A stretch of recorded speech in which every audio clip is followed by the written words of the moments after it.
चला जाऊया नरे आंबेगाव मधल्या स्वामीनारायण मंदिर मध्ये. कात्रज पासून फक्त 10 मिनिटाच्या अंतरावर हे मंदिर आहे. मंदिराच्या चारही बाजूंनी हिरवेगार डोंगर आहेत. या मंदिरातील स्वच्छ हवा, शांत वातावरण आणि पक्ष्यांच्या गोड आवाजाने मनाला एक वेगळाच आनंद मिळतो. स्वामीनारायण मंदिराचं सुंदर काम आणि भव्य वास्तुकला बघून सर्वजण खुश होतात. पूर्ण मंदिर परिसरामध्ये खूप स्वच्छता आहे. स्वामीनारायण देवबाप्पांनी प्रेम, सेवा, सत्य आणि मानवतेचा संदेश दिला. मंदिरात अनेक सुंदर आणि आकर्षक मूर्ती आहेत. राधेच्या नावाने मन फुलून जातं. कृष्णाच्या बासुरीने जग हरून जातं. जिथे प्रेम, श्रद्धा आणि भक्ती एकत्र येतात तिथे राधा कृष्ण सदैव वास करतात. आता मी मंदिरात जाते देवाचं दर्शन घ्यायला. चला आपण जाऊ. कान्हाने आज चक्क उचलून घ्यायला नाही लावलं. कान्हा आज स्वतः पायऱ्या चढतोय. अवतीभवती खूप छान वातावरण असल्यामुळे तो खूप एन्जॉय करतोय.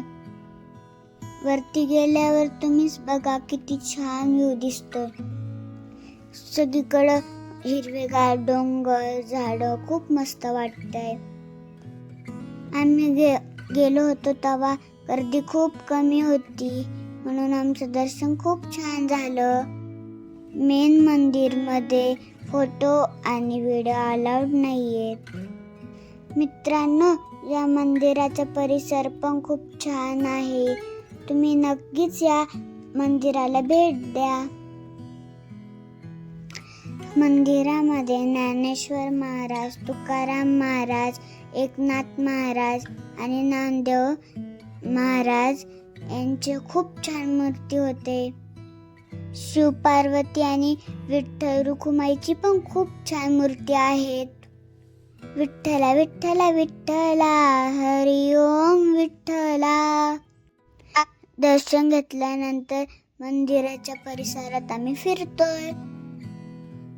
पावसाचं वातावरण झालंय आणि छोटा छोटा पाऊस पण यायला लागलाय. मंदिराच्या एक कोपऱ्याला कान्हूचं लक्ष गेलोय आणि बघतोय तर काय, छोट्या मुलांचे गेम्स.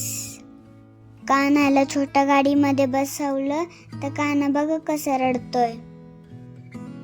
आम्हाला म्हणतो, आई मला काढणं भीती वाटते या गाडीत. गाडी झाल्यावर तिथे एक बोटिंगचं होतं. मी बाबांना म्हणली, बाबा मला बोटिंग करायचे आणि मी बोटिंगच्या ह्याच्यात बसले. लास्ट टाइम मी माझ्या एकदा बर्थडेला गेलो होतं, त्याच्यानंतर मी कधीच नाही केलं. आत्ता करते बरं का. मित्रांनो, अशी होती आमची छोटीशी ट्रिप. मित्रांनो, तुम्ही पण या मंदिराला एकदा तरी भेट द्या. खूप छान वातावरण आहे. तुम्ही खूप एन्जॉय कराल. व्हिडिओ आवडला असेल तर लाईक, शेअर, सबस्क्राईब करा. Bye bye.